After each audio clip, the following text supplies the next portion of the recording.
وبركاته. إن الحمد لله نحمده ونستعينه ونستغفره ونعوذ بالله من شرور أنفسنا ومن سيئات أعمالنا. من يهده الله فلا مضل له ومن يضلل فلا هادي له. وأشهد أن لا إله إلا الله وحده لا شريك له وأشهد أن محمدا عبده ورسوله صلى الله تعالى عليه وعلى آله وصحبه وسلم تسليما كثيرا. أما بعد، فقد قال الله تعالى في القرآن الكريم بعد أعوذ بالله من الشيطان الرجيم وأنذر عشيرتك الأقربين واخفض جناحك لمن اتبعك من المؤمنين فإن عصوك فقل إني بريء مما تعملون. মহান আল্লাহর সমস্ত প্রশংসা যে আল্লাহ রাব্বুল আলামিন শেষ নবী প্রিয় নবী মুহাম্মদ রাসূলুল্লাহ সাল্লাল্লাহু আলাইহি ওয়াসাল্লামের মাধ্যমে অসংখ্য আদম সন্তানকে গুমরাহি ভ্রষ্টতার পথ থেকে, বিভ্রান্তি থেকে মুক্তির পথ দেখিয়েছেন। তাদের মধ্যে আমাদেরকে আল্লাহ যে তার রহমতে শামিল করেছেন, এই জন্য আল্লাহ রাব্বুল আলামিনের অসংখ্য শুকরিয়া আদায় করি, বলুন আলহামদুলিল্লাহ। আমাদের ধারাবাহিক আলোচনা সিরাতুন নবীর চলছে। এই বছর 1441 হিজরিতে, আজকে 5ই রবিউল আউয়াল 1441 হিজরি। এই রবিউল আউয়াল মাসে ভারত, বাংলাদেশ, পাকিস্তান এক শ্রেণীর মানুষরা মনে করে যে এই মাসটা হচ্ছে সিরাতুন নবী চর্চার মাস, নবী জীবনী আলোচনার মাস। এই ধারণা নিয়ে যদি সিরাতুন নবী কেউ আলোচনা করে তো এটা একটা বিদআত। যে নবী সাল্লাল্লাহু আলাইহি ওয়াসাল্লামের জীবনী চর্চা শুধু রবিউল আউয়াল মাসে হবে কেন? এই মাসে জন্ম হয়েছে সেই জন্য না।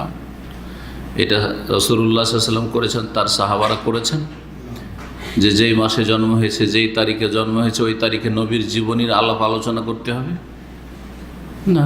নবী সাল্লাল্লাহু আলাইহি ওয়াসাল্লামকে সবসময় আল্লাহর পরে স্মরণ করতে হবে সালাত ও সালামের মাধ্যমে। সালাত এবং সালামের মাধ্যমে যখনই তার নাম আসবে, তার কথা আলোচনা হবে, সাল্লাল্লাহু আলাইহি ওয়াসাল্লাম, আল্লাহুম্মা সাল্লি আলা মুহাম্মদ। তারপরে নবী করিম সাল্লাল্লাহু আলাইহি ওয়াসাল্লামকে প্রতি মুহূর্তে স্মরণ রাখতে হবে। সালাত ও সালাম তো মাঝে মধ্যে ধরেন, দিনে কয়েকবার আপনি সালাত ও সালাম পেশ করছেন, কিন্তু প্রতিটি মুহূর্তে, বরং আপনার পুরোটা লাইফ নবী করিম সাল্লাল্লাহু আলাইহি ওয়াসাল্লামকে সব সময় স্মরণ করতে হবে, তার ইত্তেবা অনুসরণের মাধ্যমে। এটা গুরুত্বপূর্ণ কথা। তাকে 1 মিনিটের জন্য আপনি অনুসরণ করবেন না, তাহলে আপনি মুসলিম থাকবেন না। যদি আপনি সেটা অস্বীকার করেন অথবা এমন কিছু করেন যেটা কুফরিতে পৌঁছাচ্ছে, আর যদি সেটা কুফরিতে না পৌঁছায়, আপনি অস্বীকার নাও করেন, তারপর আপনি পথভ্রষ্ট, আপনি জান্নাতের পথ, জি আল্লাহ রব্বুল রহমতের পথ, রহমতুল্লিল আলমিনের পথই হচ্ছে জান্নাতের পথ, সিরাতে মুস্তাকিম সেটি। তো নবী সাল্লাল্লাহু আলাইহি ওয়াসাল্লামের ইত্তেবা অনুসরণের মাধ্যমে সব সময় রাসূলুল্লাহ সাল্লাল্লাহু আলাইহি ওয়াসাল্লামকে স্মরণ করা। প্রতিটি মুহূর্তে আপনি এ কথাটা বলবো, কারণ এইটা রাসূলুল্লাহ সাল্লাল্লাহু আলাইহি ওয়াসাল্লামের মাধ্যমে জায়েজ করা হয়েছে কোরআন অথবা হাদিসের দ্বারা। এটা বলবো না, এটা করব না, কারণ এটা আল্লাহ রাব্বুল আলামিন তার রাসূলের মাধ্যমে নাজায়েজ বা হারাম বলে ঘোষণা করেছেন। সব সময় রাসূলুল্লাহ সাল্লাল্লাহু আলাইহি ওয়াসাল্লামকে স্মরণ করা, তার ইত্তেবা বা অনুসরণের মাধ্যমে, সেটা সারা জীবন হইতে হবে। এটি হচ্ছে ওয়াবুদ রাব্বাকা হাত্তা ইয়াতিয়াকাল ইয়াকিন, তোমার মৃত্যু আসা পর্যন্ত রবের ইবাদত করতে থাকো। তো ইবাদত মানেই তো হচ্ছে এক আল্লাহর ইবাদত করা আর এক রাসূল সাল্লাল্লাহু আলাইহি ওয়াসাল্লামের তরিকায় জীবনযাপন করা, এটি হচ্ছে ইবাদত। তো এমনটা যেন না হয় যে আমরা অজান্তে এইরকম বেদাতে লিপ্ত হয় যে রবিউল আউয়াল মাসে নবীর জীবনী চর্চা করতে হবে, শিখতে হবে, শিখাইতে হবে, শুনতে হবে, শোনাইতে হবে। না না না, মোটেই না। এক শ্রেণীর বেদাতপন্থীরা তারা মিলাদুন নবী উদযাপন করে এই মাসে, আর এক শ্রেণীর বেদাতপন্থীরা নিজেদেরকে বলে আমরা বেদাতি নই, তারা সিরাতুন নবীর মাহফিল করে। কিন্তু একই বেদাত, নামটা একটু সুন্দর করে দেওয়া হয়েছে, লেভেলটা সুন্দর, কভার সুন্দর, কিন্তু একই জিনিস।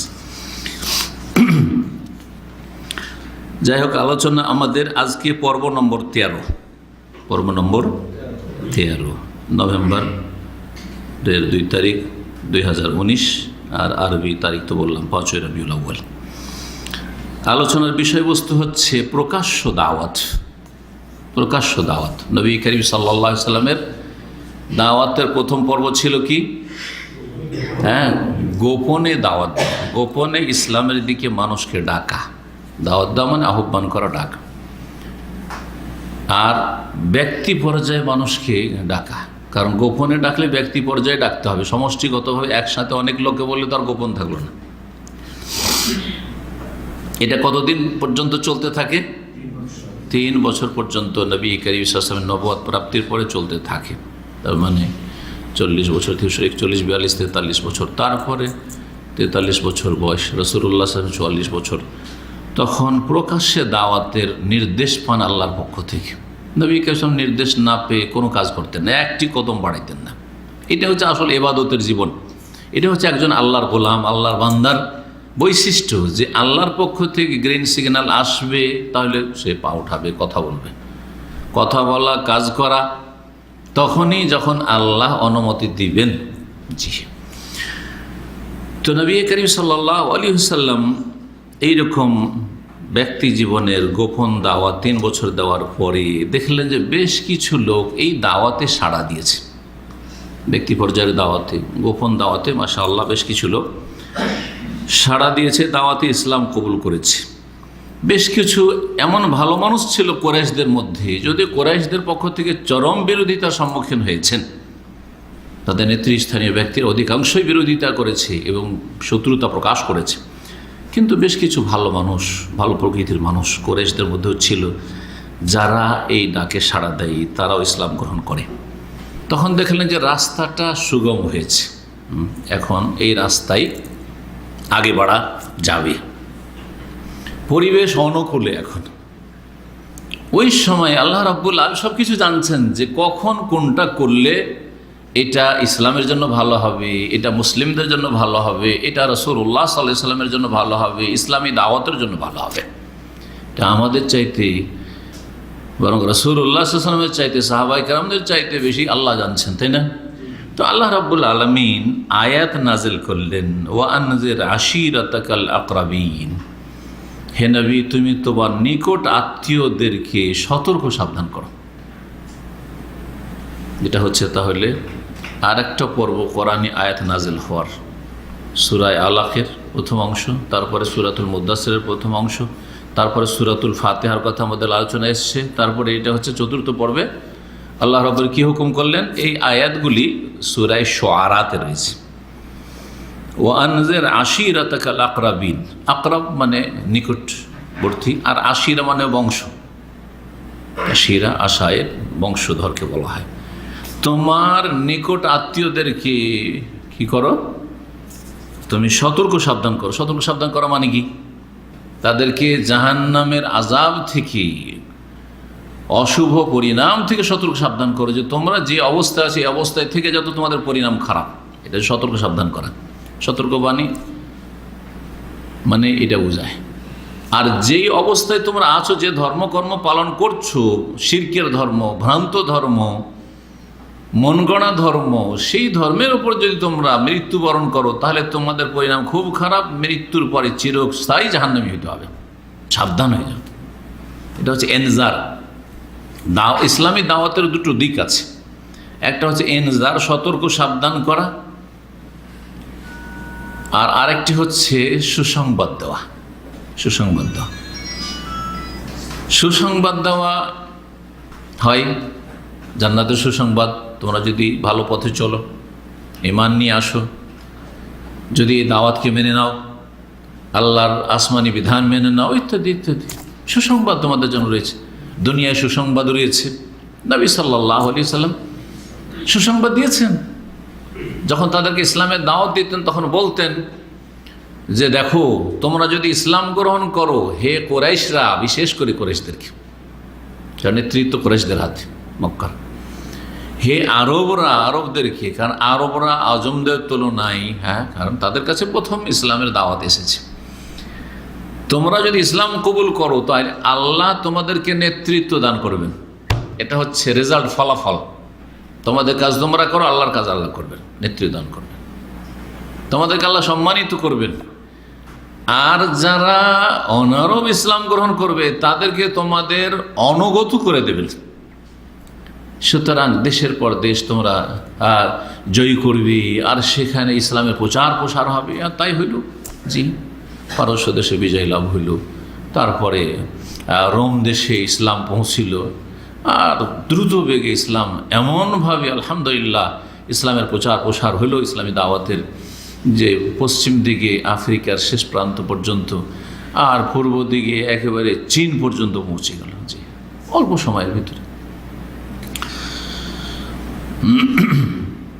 আয়াতের তাফসীর করি। আল্লাহ কি বলছেন? তোমার নিকট আত্মীয়দেরকে নবী তুমি সতর্ক সাবধান করো, ইনজার এবং তাবশীর। এই জন্য নবী সাল্লাল্লাহু আলাইহি ওয়াসাল্লামের বৈশিষ্ট্য কোরআনে কারিমে কি রয়েছে, এর আগেও বলেছি, বাশির এবং নাজির, বা মুবাশশিরাও ওয়া নাজিরা, এই দুটো বৈশিষ্ট্যমূলক নাম বা বৈশিষ্ট্য সিফাত নবী করিম সাল্লাল্লাহু আলাইহি ওয়াসাল্লাম কোরআনে কারিমে উল্লিখিত হয়েছে, সুসংবাদদাতা এবং সতর্ক সাবধানকারী। তাহলে আত্মীয়দেরকে দাওয়াত দিতে বলে আল্লাহ রাব্বুল ইসলামের, যার মানে দাওয়াত দাও ওদেরকে। যেই অবস্থায় আছে অবস্থাটা ভালো না, ওয়ার্নিং, খুব খারাপ, পরিণাম খারাপ।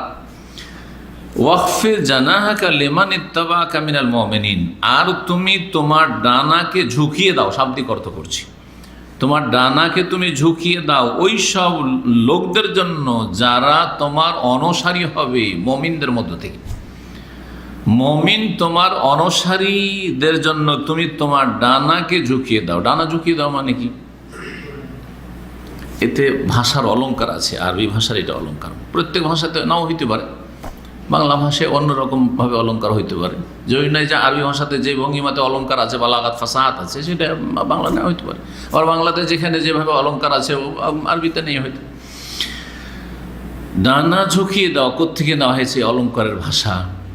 জি হ্যাঁ, এটা পাখি যখন বাচ্চাগুলিকে আদর করে বা বাচ্চাগুলিকে যখন সুরক্ষিত করতে চায় তখন কি করে? মুরগি দেখেছেন, ডানা ঝুঁকিয়ে দেয় আর ডানা দিয়ে ঢেকে নেয়।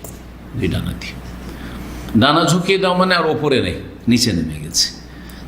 দুটোই দিক, একটা হচ্ছে পাখির কথা বললাম, এই ব্যাখ্যাও এটাও ফিট এখানে। আর এটা হচ্ছে ডানা ঝুঁকিয়ে দেওয়া মানে হচ্ছে নিচে নামিয়ে দেওয়া। তাহলে আর নিচে কখন নামে? যখন মানুষ অহংকার মুক্ত হয়ে যায়, অহংকার মুক্ত হওয়া, নমনীয় হওয়া।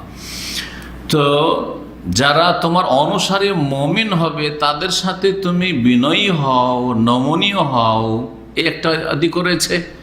আর একটা দিক রয়েছে যে তাদেরকে স্নেহ করো, তাদেরকে ভালোবাসো এবং তাদের জন্য মায়া করো। তাহলে এই শিক্ষাও নবী করিম সাল্লাল্লাহু আলাইহি ওয়াসাল্লামকে দেওয়া হয়েছে যে যারা মুমিন তোমার অনুসারী হবে তাদের সাথে তুমি কি করো? নম্র আচরণ করো, তাদেরকে আকৃষ্ট করার চেষ্টা করো। এবং এই নির্দেশ রাসূলুল্লাহ সাল্লাল্লাহু আলাইহি ওয়াসাল্লাম দিয়েছেন। বাশশিরু, তোমরা মানুষকে সুসংবাদ দাও। ওয়ালা তুনাফিরু, মানুষকে ঘৃণা, মানুষের মাঝে ঘৃণা ছড়াইও না, মানুষকে দূরে করার চেষ্টা করিও না। ইয়াসসিরু, তোমরা সহজ করো। একটি কঠিন জিনিসকেও যদি বলেন না না কোনো ব্যাপার না, সহজ, তার মনটা খুশি হয়ে যাবে, না পারবো। ইয়াসসিরু, এটা হচ্ছে তরবিয়ত। এটা আপনি আপনার স্ত্রী ছেলে মেয়েদের ক্ষেত্রেও, আর আপনার সাথে যার সাথীর সঙ্গে আছে তাদের ক্ষেত্রেও, আপনার অধীনে যদি কেউ কাজ করে, ভারী কাজ, তারপরে কোনো ব্যাপার না, চলো, সহজ মনে হবে।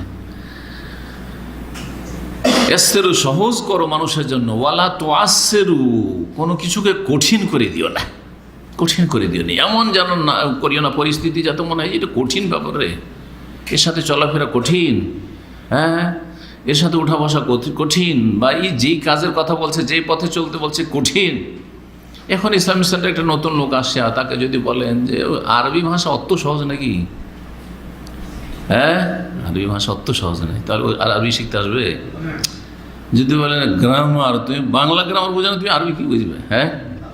হাফিজাতি মোল্লাদের মতো যদি বলেন যে কোরআন আর হাদিস বুঝবে, আল্লাহ এবং রসুলের কথা তুমি বুঝবে, আমরা 12 বছর 14 বছর মাদ্রাসা পড়েছি, দাওরা পড়েছি, আমি কামেল টাইটেল করেছি, তাও বুঝতে পারি না, তুমি কি বুঝবে?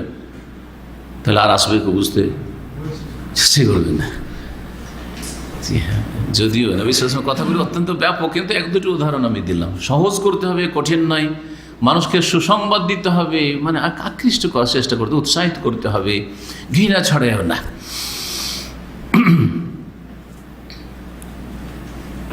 ফাইন আসাউকা, তারপর যদি তারা নাফরমানি করে, তোমার বিরুদ্ধাচরণ করে, অবাধ্য হয়, অবাধ্য হতে পারে, কিছু লোক ভুল ত্রুটি করতে পারে, অবাধ্য হওয়া। আর একটা হচ্ছে যে অবাধ্য হওয়া হচ্ছে যে কেউ মানলই না, টোটালি মানলো না, সবাই মানবে জরুরি নয়, জি, আর সবাই ভালো হয়ে যাবে এটাও জরুরি নয়। ফাইন আসাও কাহে নবী, তোমার সাথে যদি নাফরমানি করে বা বিরুদ্ধাচরণ করে, ফাকুল, তাহলে বলে দাও তুমি, ইন্নী বারিউ মিম্মা তা'মালুন, তোমাদের কাজকর্ম থেকে, তোমাদের কর্মকাণ্ড বা তোমাদের আমল থেকে যে তোমরা পাপের রাস্তা ধরছো, অন্যায় রাস্তা ধরছো বা শিরকের রাস্তা ছাড়ছো না, এইসব তোমাদের কর্মকাণ্ড থেকে আমি সম্পর্কহীন। বারিউন মানে আমি সম্পর্কহীন, আমার কোনো সম্পর্ক নেই। তোমরা পাপ করবে, তোমরা বুঝবে, আমি পাপের সাথে নেই। রাসূলুল্লাহ সাল্লাল্লাহু আলাইহি ওয়াসাল্লামকে এই দিক নির্দেশনাগুলি দিলেন। তাহলে এই আয়াতে 3টি দিক নির্দেশনা আছে। একটা হচ্ছে আত্মীয়দেরকে দাওয়াত দাও, এখান থেকে শুরু করো, ঘর থেকে শুরু করো, পর থেকে না। এটা অত্যন্ত জরুরি। এটা বিশেষ করে সুবহানাল্লাহ, আলেম সমাজকে আরও বেশি গুরুত্ব দেওয়া উচিত। আমাদের দেশে আলেম সমাজ অনেক আছে, আলেমের ঘরে আলেম পাওয়া যায় না, জাহেল মূর্খর ঘরে দেখছেন বড় আলেম পয়দা হয়েছে। এই রহস্যটা কোনোদিন আমরা হয়তো চিন্তা করে দেখিনি। এর পিছনে বিভিন্ন কারণ হইতে পারে। তাহলে একটি হচ্ছে সবচেয়ে বড় যে জিনিসটি, সেটা হচ্ছে এখলাস।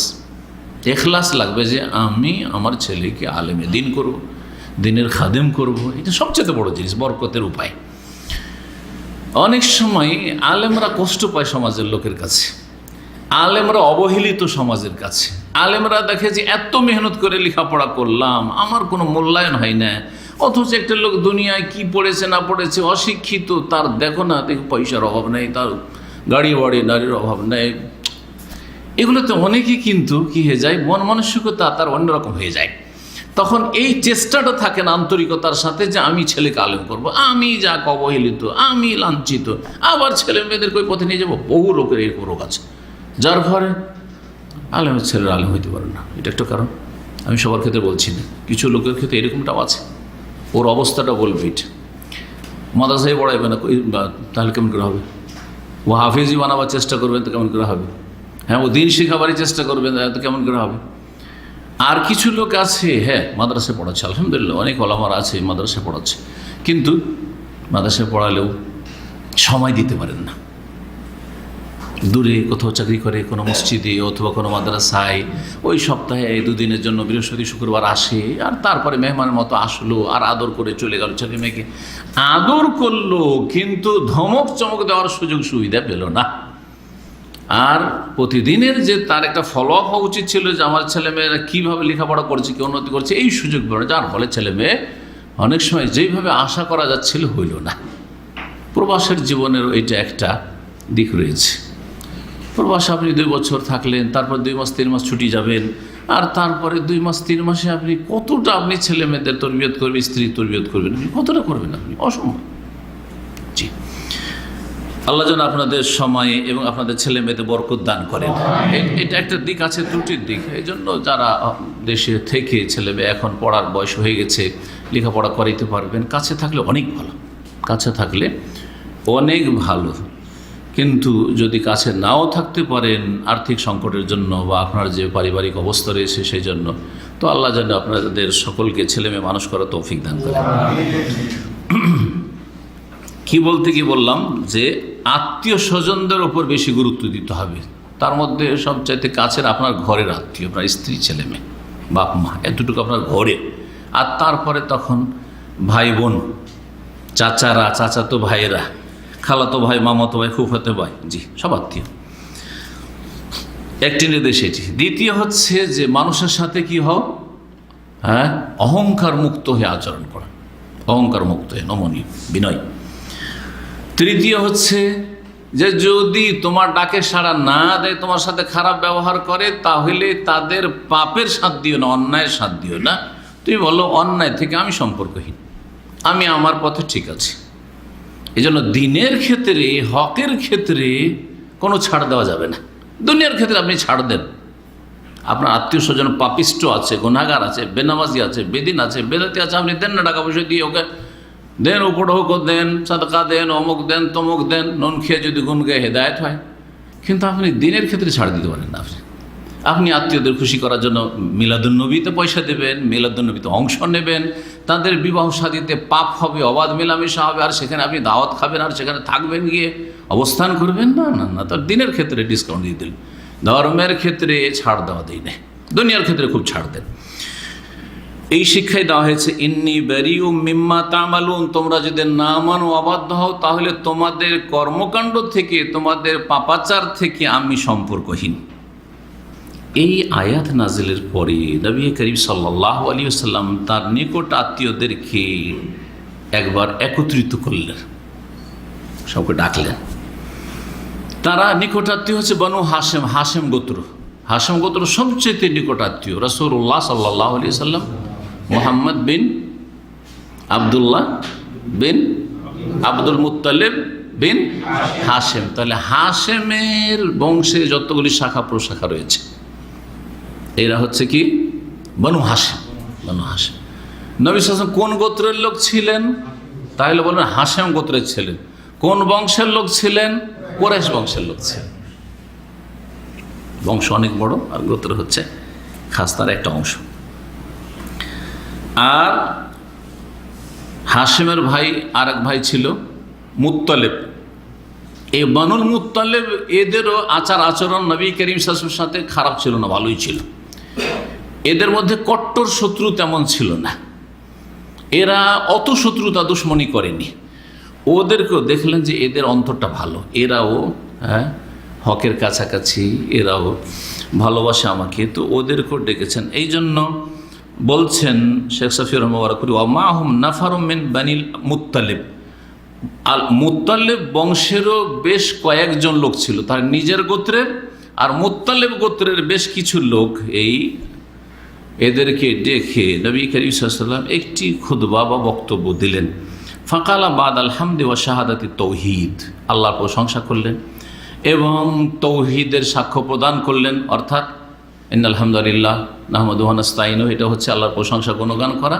আর তারপরে আশহাদু আল্লা ইলাহা ইল্লাল্লাহ ওয়া আশহাদু আন্না মুহাম্মাদান আবদুহু ওয়া রাসূলুহু, এটি হচ্ছে তৌহিদের সাক্ষ্য প্রদান করা। তো সুন্নতি খুতবার শুরুতে কি হবে? আল্লাহর প্রশংসা গুণগান হবে এবং সাক্ষী দেবেন কিসের?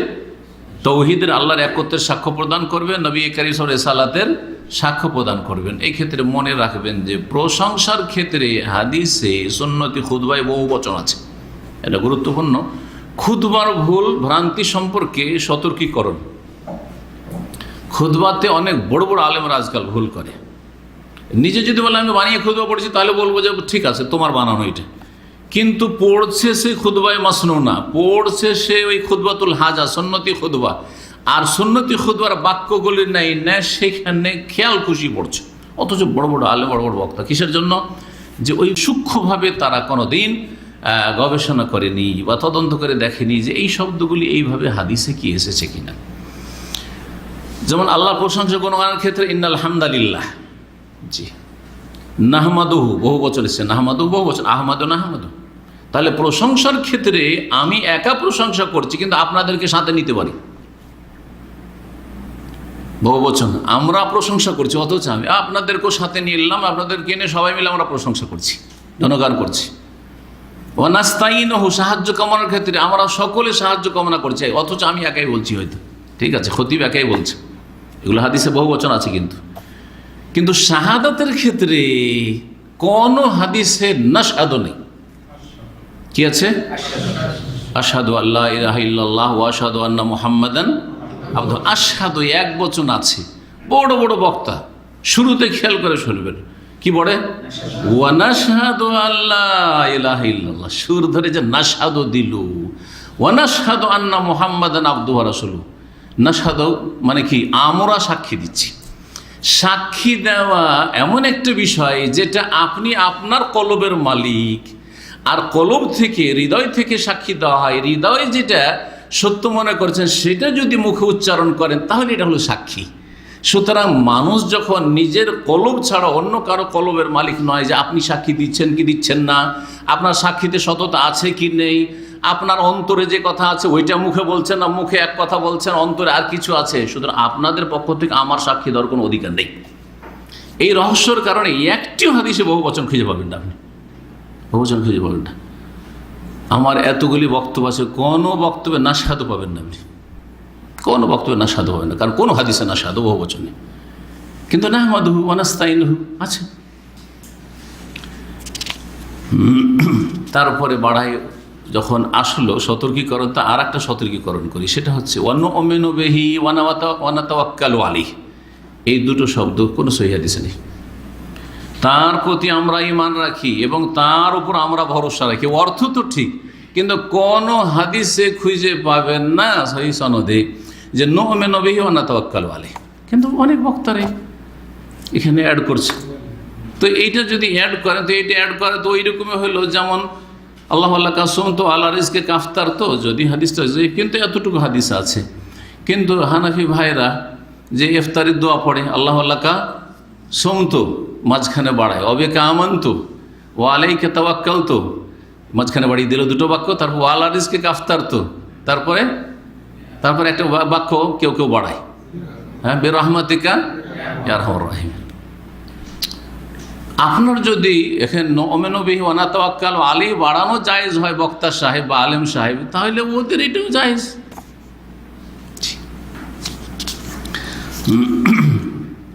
লাকাদ কানা লাকুম ফি রাসূলিল্লাহি উসওয়াতুন হাসানাহ। রাসূলুল্লাহ সাল্লাল্লাহু আলাইহি ওয়াসাল্লামের মধ্যেই রয়েছে আমাদের জন্য পূর্ণ উত্তম আদর্শ। সুতরাং সব ক্ষেত্রে রাসূলুল্লাহ সাল্লাল্লাহু আলাইহি ওয়াসাল্লামের অনুসরণ করা উচিত।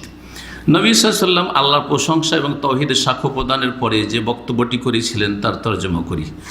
বললেন নবী সাল্লাল্লাহু আলাইহি ওয়াসাল্লাম, কাদেরকে বললেন? সামনে কারা ছিল? নিজের গোত্রের লোকেরা আর ওই মতলব যে বংশেরই যে এদের বেশ কিছু লোকেরা ছিল তাদের সামনে। ইন্নার রাইদা লা ইয়াকযিবু আহলাহু, নিঃসন্দেহে যেই ব্যক্তি মানুষকে দিক নির্দেশনা দিয়ে, তার রায়েদ মানে লিডার, রায়েদ মানে হচ্ছে লিডার, নেতৃত্ব দানকারী, কখনো নিজের পরিবারের লোককে বা পথ নির্দেশনা দানকারী, যে রাস্তা দেখাচ্ছে সেই ব্যক্তি কখনো নিজের পরিবার পরিজনকে মিথ্যা বলতে পারে না। আপনি একটা রাস্তা দেখাচ্ছেন, রাস্তা দেখা গিয়ে আপনার স্ত্রী আপনার ছেলে মেয়েকে ভুল রাস্তা দেখাবেন, আপনার ছেলে মেয়ে এখান থেকে যাবে রিয়াজ আর ওদেরকে ধরিয়ে দেবেন আপনি কুয়েতের রাস্তা, বাহারের রাস্তা, কখনো ধরাবেন না। দুনিয়ার রাস্তা যেমন ভুল রাস্তা আপনি ধরাবেন না জেনে শুনে আপনার পরিবারকে, কারণ তারা আপনার আপনজন, তারা কষ্ট পেলে আপনার আরও বেশি কষ্ট হবে। আপনার নিজের কষ্ট হয়তো অনেক সময় মেনে নিতে পারবেন, কিন্তু আপনার ছেলেমেয়ের কষ্ট আপনাকে আরও বেশি কষ্ট দেবে। তো বলছেন যে পথ নির্দেশনা দানকারী বা দিক নির্দেশনা দানকারী কখনো নিজের পরিবার পরিজনকে মিথ্যা বলতে পারে না। ওয়াল্লাহি, আল্লাহ শপথ করে বলছে, লাউ কাযাবতুন নাসা জামিআন মা কাযাবতুকুম, সমস্ত মানুষকে যদি সারা বিশ্বের আমি মিথ্যা বলি, তবুও তোমরা আমার পরিবার পরিজন নিজের গোত্রের লোক তোমাদেরকে কখনো মিথ্যা কথা বলতে পারি না। ভূমিকা এটা, ভূমিকা যাতে করে তাদের আস্থা হয় নবী সাল্লাল্লাহু আলাইহি ওয়াসাল্লামের কথার উপর। তাহলে বোঝা যাচ্ছে যে বক্তব্যের বা আলোচনার একটা ভঙ্গিমা হচ্ছে যে এই কথাগুলি বলতে যাচ্ছেন সামনে, সেগুলোর উপর যাতে মানুষ আস্থাশীল হয়, সেই জন্য ভূমিকাটা ওই রকম হওয়া উচিত। দুনিয়ার মানুষকে যদি আমি মিথ্যা বলি, সেটা হয়তো সম্ভব হইতে পারে, কিন্তু তোমাদেরকে কখনো মিথ্যা বলা সম্ভব নয়। ওয়ালাউ গারারতুন নাসা জামিআন মা গারারতুকুম, সারা বিশ্বের মানুষকে যদি আমি ধোঁকা দিই, প্রতারিত করি, তোমাদেরকে কখনো প্রতারিত করব না, তোমাদেরকে প্রতারণা দেব না। ওয়াল্লাহিল্লাযী লা ইলাহা ইল্লা হু, সে আল্লাহর শপথ করে বলছি যার ছাড়া কোনো সত্য উপাস্য নেই, ইন্নী লা রাসূলুল্লাহ ইলাইকুম খাসসা ওয়া ইলান নাসি কাফা, নিশ্চয় আমি আল্লাহর রাসূল তোমাদের উদ্দেশ্যে, আল্লাহর পক্ষ থেকে তোমাদের উদ্দেশ্যে প্রেরিত, খাসসাতান বিশেষভাবে, বিশেষ করে আমাকে আল্লাহ পাঠিয়েছেন তোমাদের জন্য। হে কুরাইশরা, হে বনু হাশিম, হাশিম গোত্রের লোকেরা, হে আরবরা, তোমাদের জন্য খাস করে পাঠিয়েছেন। ওয়াইলান নাসে কাফা, আর তারপরে সারা বিশ্বের সমস্ত মানুষের জন্য আল্লাহ আমভাবে পাঠিয়েছেন। আরবি ভাষায় নবী পাঠাচ্ছেন, অন্য ভাষায় না। তারপরে মক্কাতুল মুকাররমে পাঠাচ্ছেন, কোরাইশ বংশে পাঠাচ্ছেন, আবার হাশেম গোত্রের মধ্য থেকে নবীকে আল্লাহ মনোনীত করছেন। তার মানে খাস করে এদের জন্য পাঠানো হচ্ছে, আর যেহেতু তার রেসালাত বা তার দাওয়াত সারা বিশ্বের সমস্ত মানুষের জন্য, সুতরাং বিশ্ব মানবতার উদ্দেশ্যে তিনি প্রেরিত হয়েছেন।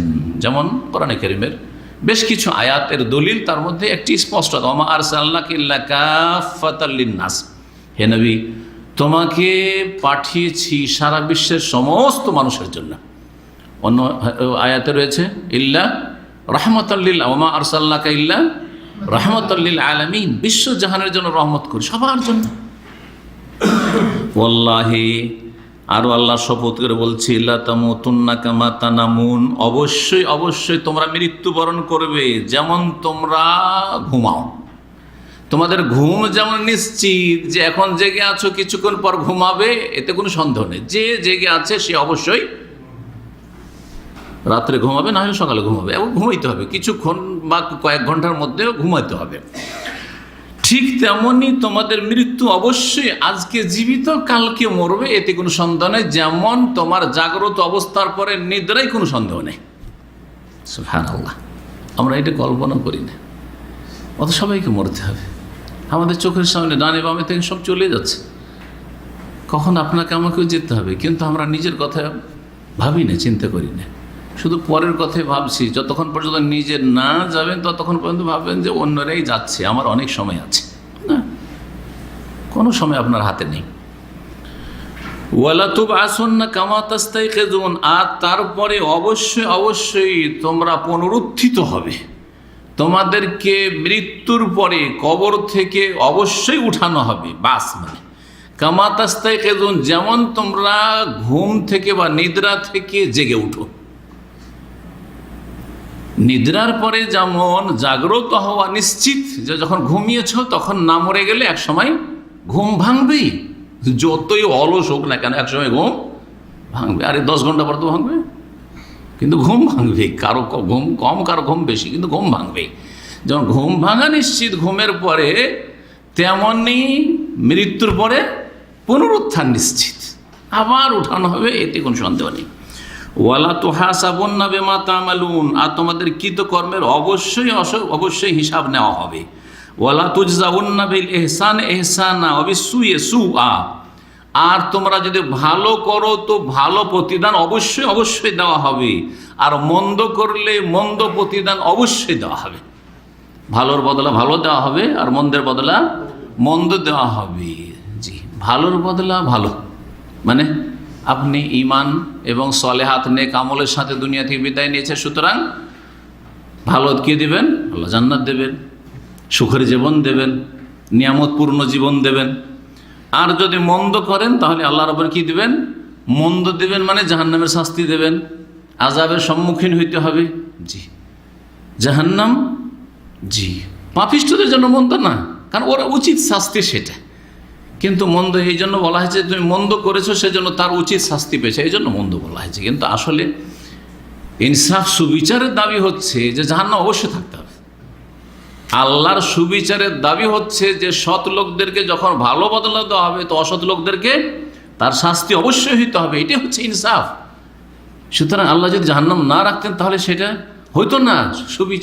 সুবিচার কায়েম করার জন্য আল্লাহ জান্নাত এবং জাহান্নাম তৈরি করেছেন। ওয়া ইন্নাহাল জান্নাতু আবাদান আওয়ান নারু আবাদা, আর শুনে রাখো ভালো বদলা নিঃসন্দেহে সেটা হচ্ছে চিরস্থায়ী জান্নাত, আর মন্দ বদলা চিরস্থায়ী জাহান্নাম। জি,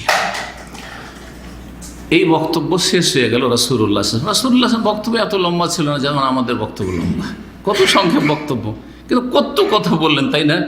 জি, আর নবী সাল্লাল্লাহু আলাইহি ওয়াসাল্লাম দাওয়াতের প্রথম দিকে কি ছিল? আল্লাহর প্রতি ঈমান, পরকালের প্রতি ঈমান, পুনরুত্থান সম্পর্কে সচেতন করা, এবং মানুষের এই জীবনটাই শেষ না, এই জীবনের পরে স্থায়ী জীবন রয়েছে, সেটা আসল হচ্ছে লক্ষ্য উদ্দেশ্য। সেই জীবনটাকে সুন্দর করার জন্য আল্লাহ এখানে পয়দা করেছেন। এটা হচ্ছে শুধু কর্মক্ষেত্র, এখানে কিছু কাজ করে ভালো হওয়ার জন্য এবং ভালো সুখ পাওয়ার জন্য প্রস্তুতি না। যেমন প্রবাসে আপনার সুখ পাওয়ার জন্য কয়েক বছর অনেক মেহনত করছেন, কিন্তু বড় সুখের আশায় যে দেশে গিয়ে একটু সুখ করব। ফাতাকাল্লামাল কওমু কালামান লাইয়িনান গায়রা আম্মিহি আবি লাহাব, নবী সাল্লাল্লাহু আলাইহি ওয়াসাল্লামের এই বক্তব্য শুনে যারাই ছিল আত্মীয় স্বজন এই আলোচনায় সবাই নম্র ভাষায় কথা বলল, রাসূলুল্লাহর সাথে সবাই নরম ভাষায় কথা বলে, নরম হওয়ার কথা, কারণ এত দরদ নিয়ে, এত অন্তরের ব্যথা নিয়ে এবং এত আবেগ নিয়ে আর এত ভালোবাসা মায়া নিয়ে এই কথাগুলি যে পেশ করেছে রাসূলুল্লাহ সাল্লাল্লাহু আলাইহি সাল্লাম আত্মীয় স্বজনদের কাছে, সবাই নরম হয়ে গেল একমাত্র তার চাচা আবু লাহাব ছাড়া। কট্টর শত্রু এবং চরমপন্থী বদলোক,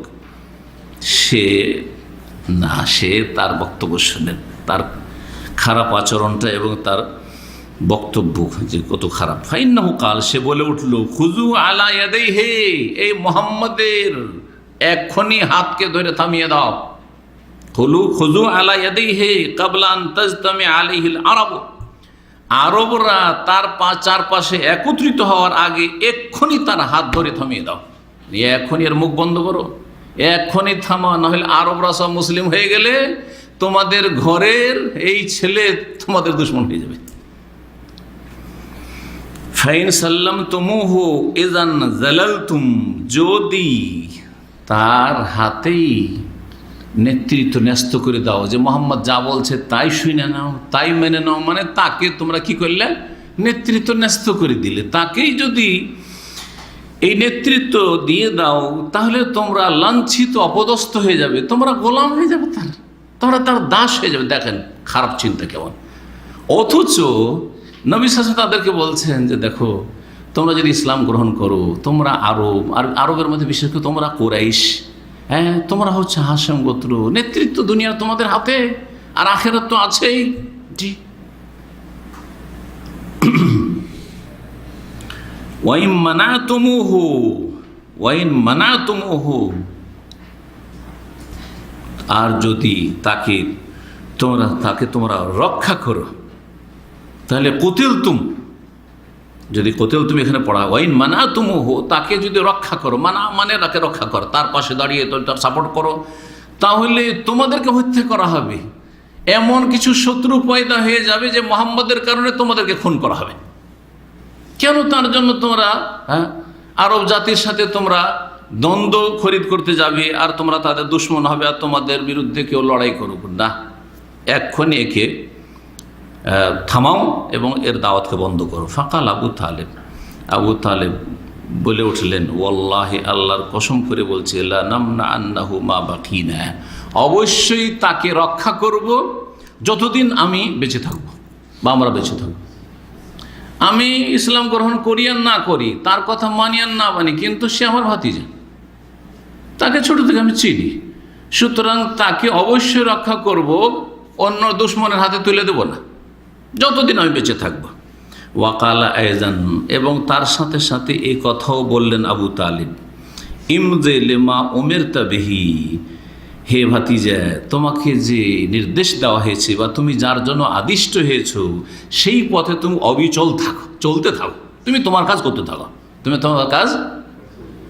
দেখেন তাহলে কত ইয়াকিনের সাথে বলছে যে আমার ভাতিজা ভালো মানুষ, আমার ভাতিজা যেই পথে আছে সেই পথটা মন্দ না, ভালো, কিন্তু হক নসিব হইল না গোঁড়ামির কারণে, অন্ধত্বের কারণে। এই জন্য গোঁড়া লোককে আল্লাহ হেদায়েত করবেন না।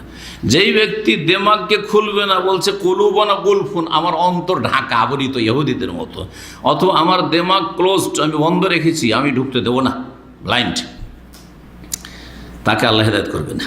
সত্য গ্রহণে এটা একটা বড় বাধা।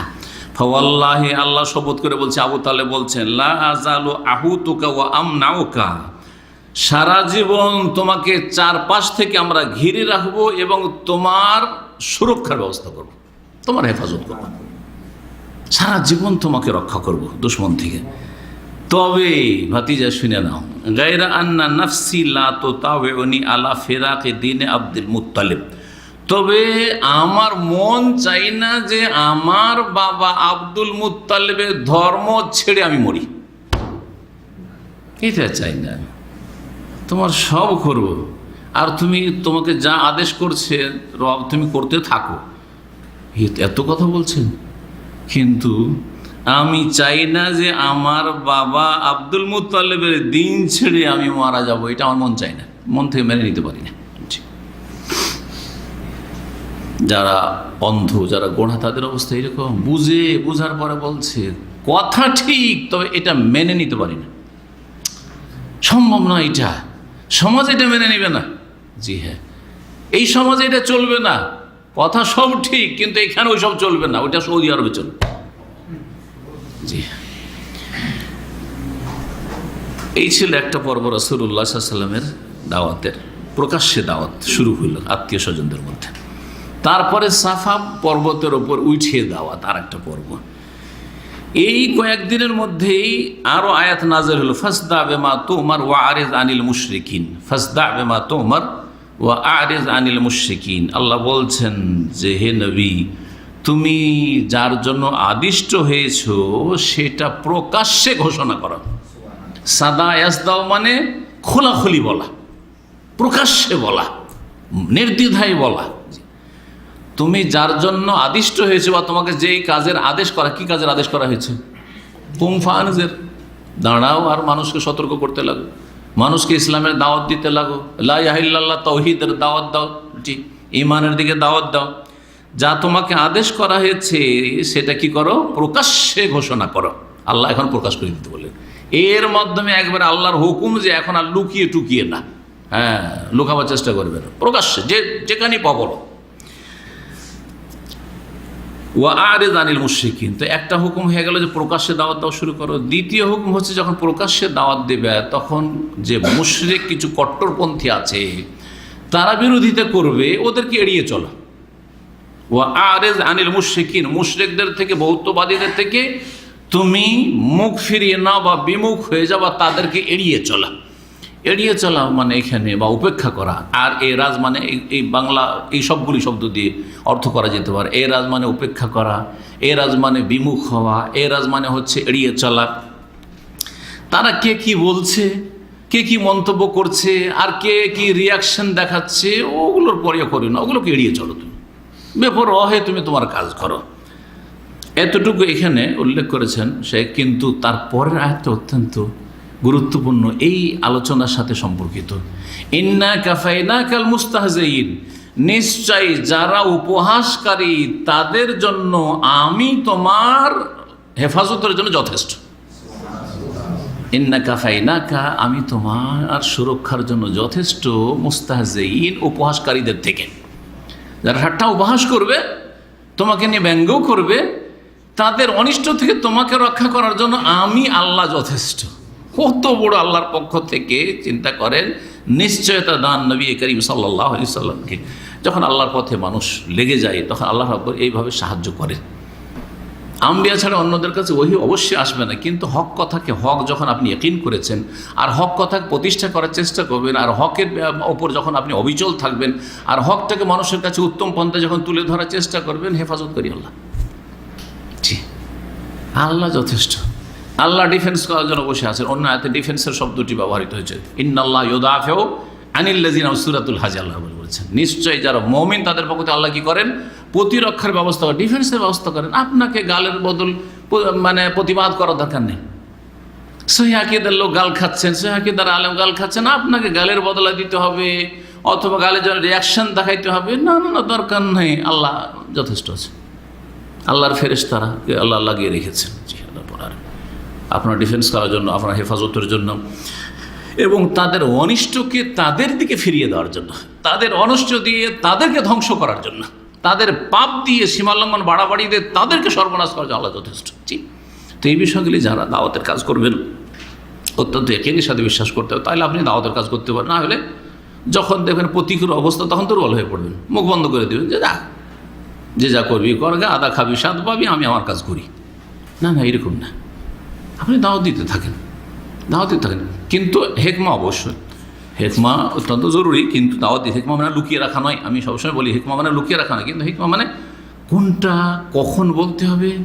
সব কথা সব সময় বলা যায় না, আর সব কথা সব জায়গায় বলা যায় না, আর সবাইকে বলা যায় না। আর যেটা বেশি গুরুত্বপূর্ণ সেটা বাদ দিয়ে গুরুত্বপূর্ণ বলা যায় না, যেটা বেশি গুরুত্বপূর্ণ সেটা আগে বলতে হবে। এই সবগুলির নাম হচ্ছে হিকমত। ইন্নাকা ফাইনাকাল মুস্তাহজিইন। সুতরাং আজকাল যে নবী করিম সাল্লাল্লাহু আলাইহি সাল্লামকে নিয়ে ব্যঙ্গ করা হচ্ছে অথবা নবী সাল্লাম গালমন্দ করা হচ্ছে, এর জন্য বিশাল বিশাল মিছিল করলেন আর সে পত্র পত্রিকা আর মিডিয়াতে একবারে ভরপুর হয়ে গেল, এই ঘটছে সেই ঘটছে। আর যেই মূর্খকে, যেই জালেমকে, যে সীমালঙ্ঘন করি কাফেরকে অথবা মুনাফেকে কেউ চিনত না, সারা বিশ্ব চেনে গেল। সারা বিশ্বের লোক তাকে একটা ভিসা দিত না, সারা বিশ্বে তার জন্য ভিসা খুলে গেল, তার জন্য গ্রিন কার্ড রেডি হয়ে গেল, তার জন্য সুরক্ষার ব্যবস্থা হয়ে গেল, তার জন্য আপনার নিজের প্রশাসনিক তার প্রোটেকশন দেওয়ার জন্য, তার সুরক্ষার জন্য নিয়োজিত। কি করলেন? কিছুই করলেন না আপনি। কি ইসলামের খেদমত করলেন? এটা তরিকা নয়, আসলে তরিকা নাই। আল্লাহ বলছেন আমি যথেষ্ট, শরীয়ত সম্মত কাজ করতে হবে। পশ্চিমা তরিকায় কাজ করলে হবে। পশ্চিমা তরিকা হচ্ছে আমাদের প্রতিবাদ করার প্রয়োজন, শুধু রাস্তাঘাটে নেমে যেতে হবে, মিছিল করতে হবে, বিক্ষোভ করতে হবে, গাড়ি চাকা বন্ধ করতে হবে, ধর্মঘাট করতে হবে। না না না, এইসব পায়খানা দিয়ে পায়খানা সাফ করা যায়, পেশাব দিয়ে পেশাব সাফ করবেন আপনি? না না না, কখন না। জি, এই করতে গেলে লাভ কিছুই হয় না, উল্টো ক্ষতি, নিজেদেরই ক্ষয়ক্ষতি।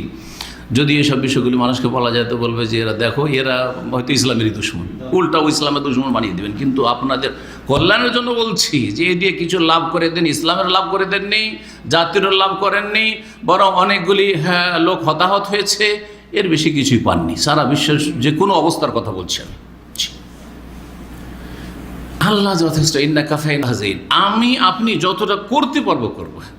যেই কাজগুলি করতে পারবো সেটা হচ্ছে নবী করিম সাল্লাল্লাহু আলাইহি সাল্লামের নিয়ে আসা দিনকে আল্লাহর জমিনে শক্তিশালী করার চেষ্টা করব। সেটা বিক্ষোভ মিছিল করে নয়। তাদের ঘরে ঘরে ইসলামকে ঢুকিয়ে দেবো, তাদের ঘরে ঘরে সুন্নতকে ঢুকিয়ে দেবো, তাদের ঘরে ঘরে তৌহিদকে ঢুকিয়ে দেবো, তাদের ঘর থেকে শিরক আর বিদআতকে বিতাড়িত করব, নির্মূল করব। হ্যাঁ, জি হ্যাঁ, তাদের পায়ের তলা থেকে মাটি টানবো, তাদেরকে কোণঠাসা করার চেষ্টা করব। এগুলো করেন আপনি, এগুলো করেন। দিনের দাওয়াতের কাজের মাধ্যমে সেটা হইতে পারে। ফাসদা বিমা তুমার আয়াত গুরুত্বপূর্ণ, যারা মুখস্থ করতে পারবেন মুখস্থ। ফাসদা বিমা তুমার ওয়া আরিজ আনিল মুশরিকিন ইন্নাকা ফাইনাকাল মুস্তাহজিইন, সূরাতুল হিজর। যদি কারো কাছে কোরআন থাকে আয়াত নাম্বারটা একটু দেখেন তো, দেন কাউকে। হ্যাঁ, আয়াত মাশাআল্লাহ। ফাসদা বিমা তুমার ওয়া আরিজ আনিল মুশরিকিন 94, আর ইন্নাকা ফাইনাকাল মুস্তাহজিইন সূরাতুল হিজর। জি হ্যাঁ, এই আয়াত যখন নাযিল হলো, তাহলে আল্লাহর হুকুম কি হলো? যে প্রকাশ্যে দাওয়াত দাও, আর তারপরে মুশরিকরা যে বিরোধিতা করবে এতে তুমি থেমে যেও না, তাদেরকে এড়িয়ে চলো, পরোয়া করিও না। 3 নম্বর হচ্ছে যে তুমি যখন এই প্রকাশ্যে দাওয়াত দিতে যাবে তখন প্রতিহত করার চেষ্টা করবে, তোমার ক্ষয়ক্ষতির চেষ্টা করবে, তোমার সাথী সঙ্গীদেরকে কষ্ট দেওয়ার চেষ্টা করবে। ইন্নাকা ফাইনাকাল মুস্তাহজিইন, যারা তোমাকে নিয়ে উপহাস করবে, তোমার সাথী সঙ্গীদেরকে উপহাস করবে, আর তা জুলম অত্যাচার করবে, বাড়াবাড়ি করবে, ওদের অনিষ্টকে দূরে সরাবার জন্য এবং তোমাদের হেফাজতের জন্য, আর তাদের অনিষ্ট দিয়ে তাদেরকে ধ্বংস করার জন্য আমি আল্লাহ যথেষ্ট। ইন্নাকা ফাইনাকাল মুস্তাহজিইন। এই আয়াতগুলি নাযিল হওয়ার পরে রাসূলুল্লাহ সাল্লাল্লাহু আলাইহি ওয়াসাল্লাম সাফা পর্বতের উপর একদিন চাপলেন। আলাহা হাজারান, একবারে সবচেয়ে উঁচা জায়গায় যে পাথরটি আছে চূড়ার উপরে চললেন। সুম্মা হাতিফা ইয়া সাবাহ, তারপরে চিৎকার করে উচ্চ স্বরে বলে ইয়া সাবাহা, হে মানুষরা, তোমাদের ওপর ভোরে ভোরে আক্রমণ হতে যাচ্ছে। আরবরা গোত্রীয় নেতৃত্ব ছিল, প্রশাসনের ব্যবস্থা নেই, হ্যাঁ, না সেনাবাহিনী না যোদ্ধা, কিছু নেই। তাদের মধ্যে গোত্রীয় দ্বন্দ্ব যখন তখন লেগে থাকে, এক বংশের আরেক বংশের সাথে দ্বন্দ্ব, লড়াই, হ্যাঁ, যে যাকে পায় মারে, খুন করে। এই ছিল আরবের অবস্থা তখন। এতেও আল্লাহর বড় হিকমত আছে, কারণ তখন যদি বড় একটা শক্তিশালী প্রশাসন থাকতো, পারস্য দেশের মতো বা রোমান দেশের মতো, তাহলে ইসলামের দাওয়াত শুরুতে ওখানে শেষ করে দিত, ধরে নিয়ে গিয়ে জেলে ঢুকিয়ে দিয়ে ওখানে ফাঁসিতে চড়িয়ে দিয়ে শেষ, তাই না? গোত্রীয় নেতৃত্বে ফায়দা এটা হলো যে গোত্রের লোকেরা যদি পাশে থাকলো, একটা দল আছে সাথে, নিজের গোত্রের লোকেরা দুশ্মনী করছে, অন্য গোত্রের লোক পাশে দাঁড়িয়ে গেল। হ্যাঁ, এমন কোনো প্রশাসন নেই শক্তিশালী যে এই কয়েকশো লোক আছে মোহাম্মদের সাথে সাল্লাল্লাহু আলাইহি সাল্লাম, তাদের সবগুলিকে বন্দি করো, সবগুলিকে জবাই করতে, কোনো ক্ষমতা নেই।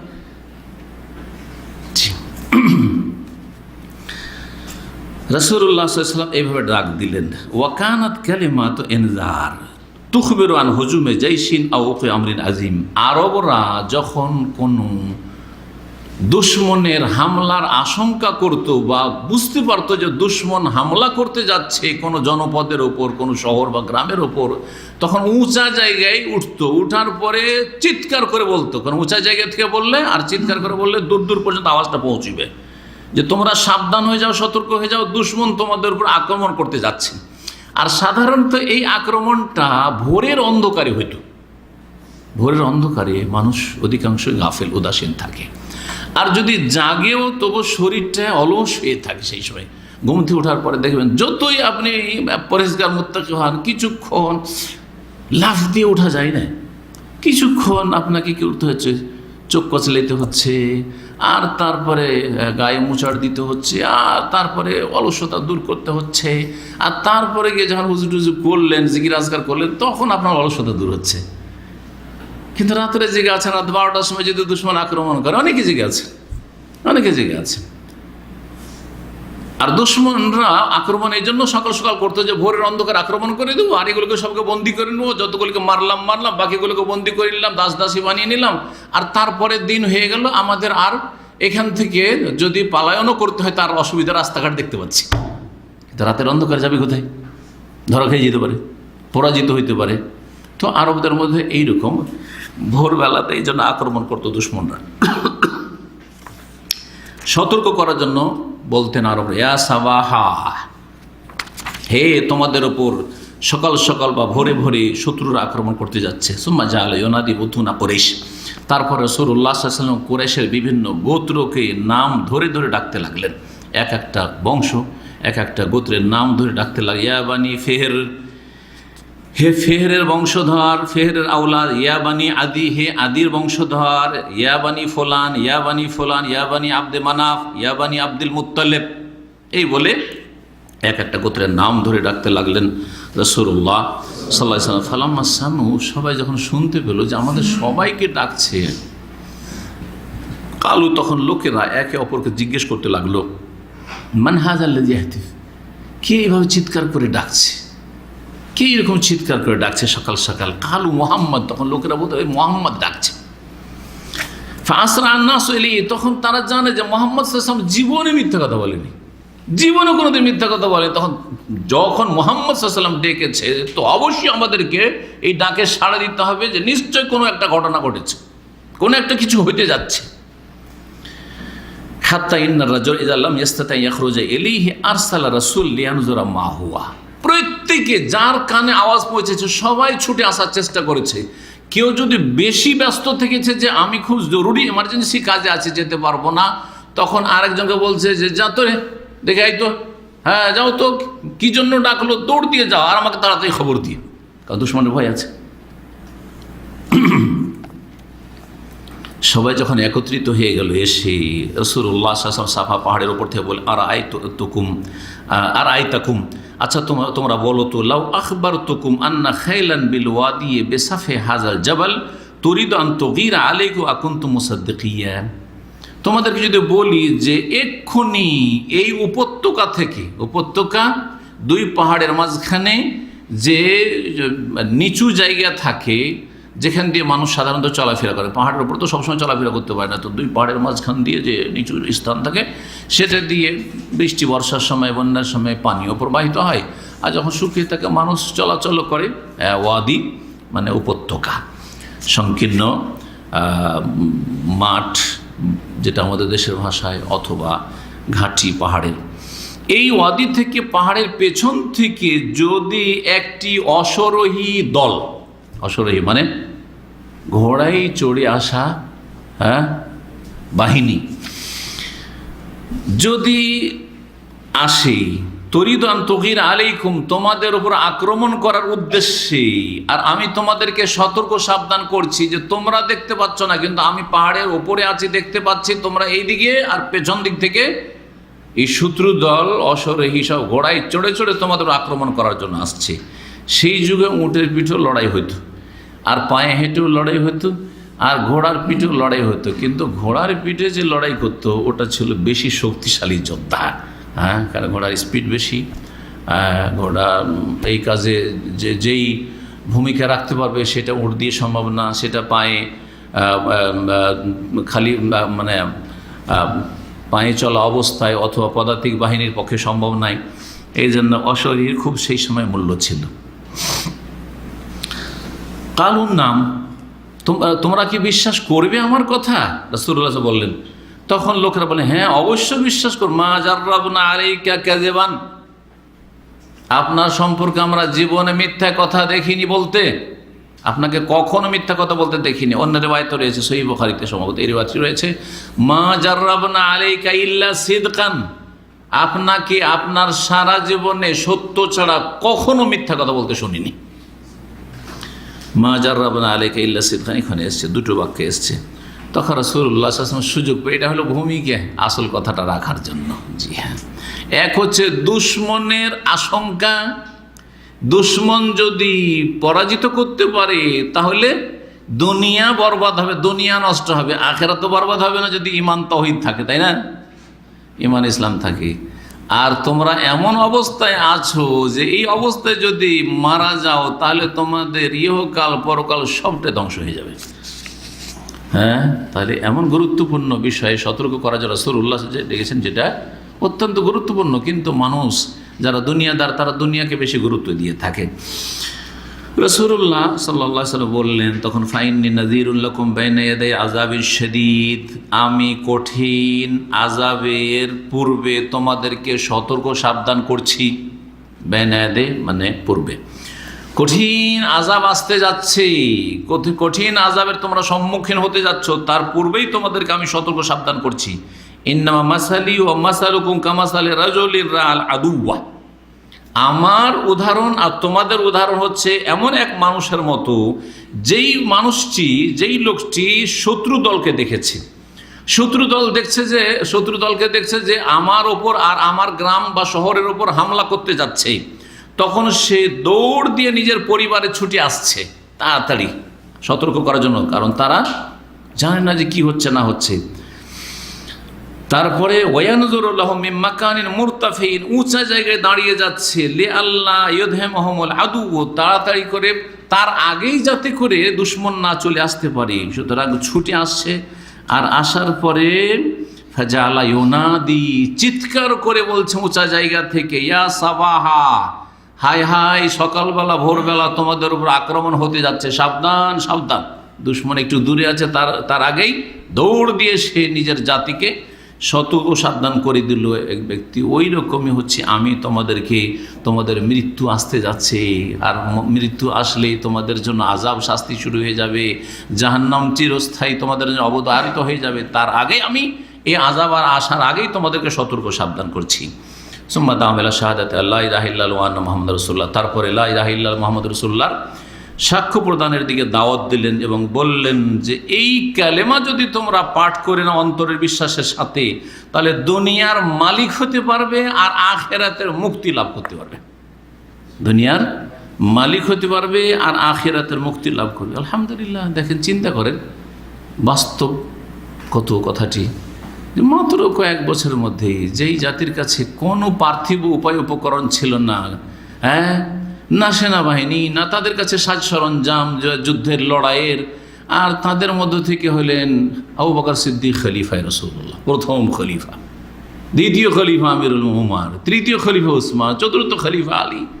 এই জাতি বিশাল খেলাফতের মালিক, সুবহানাল্লাহ। জি, দুনিয়ার মালিক হতে পারবে আর আখিরাতের নাজাত পেয়ে যাবে।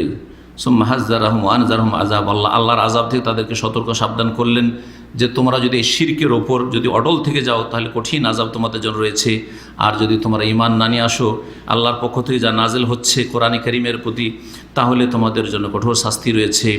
এবং তার সাথে সাথে তাদেরকে বললেন যে আমি তোমাদের জন্য রাসূল হয়ে এসেছি, তারপরে তোমরা যদি ঈমান না নিয়ে আসো আমি তোমাদের বংশের রাসূল, তোমাদের মধ্যেকারই একজন মানুষ, কিন্তু তোমাদের কোনো কাজে আসতে পারবো না।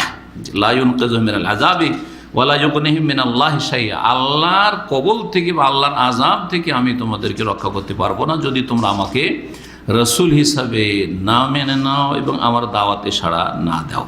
এইভাবে রাসূলুল্লাহ সাল্লাল্লাহু আলাইহি ওয়াসাল্লাম দাওয়াত দিতে থাকলেন আর দাওয়াত চলতে থাকলো। আজকের আলোচনা এখানেই শেষ করি, আর বাকি ইনশাআল্লাহ তাআলা এই আলোচনার সাথে সংশ্লিষ্ট আরও আলোচনা বাকি আছে। যেটা পুরা করলে অনেক সময় লেগে যাবে। সুতরাং ইনশাআল্লাহ তাআলা আগামী সপ্তাহে সেটা পুরা করার চেষ্টা করবো। আল্লাহ যেন তৌফিক দান করেন। জাযাকুমুল্লাহ খাইর। আল্লাহ আপনাদের ভালো করুক এবং আল্লাহ রাব্বুল আলামিন আমাদের সকলকে নবী মুহাম্মদ রাসূলুল্লাহ সাল্লাল্লাহু আলাইহি সাল্লামের সত্যিকার অনুসারী হওয়ার তৌফিক দান করুক। আল্লাহ যেন গুমরাহির পথ থেকে, বিদাতের পথ থেকে, পাপের পথ থেকে আর আযাবের পথ থেকে আমাদেরকে হেফাজত করেন। আল্লাহ আমাদের সার্বিক জীবনে কল্যাণ দান করেন, আমাদের দিন দুনিয়াতে আল্লাহ যেন বরকত দান করেন এবং আমাদের অন্তরকে পরিষ্কার করে দিনের কাজে নিয়োজিত থাকার তৌফিক দান করেন। সুবহান রাব্বিকা রব্বিল ইজ্জাতি আম্মা ইয়াসিফুন ওয়া সালামুন আলাল মুরসালিন ওয়াল হামদুলিল্লাহি রাব্বিল আলামিন।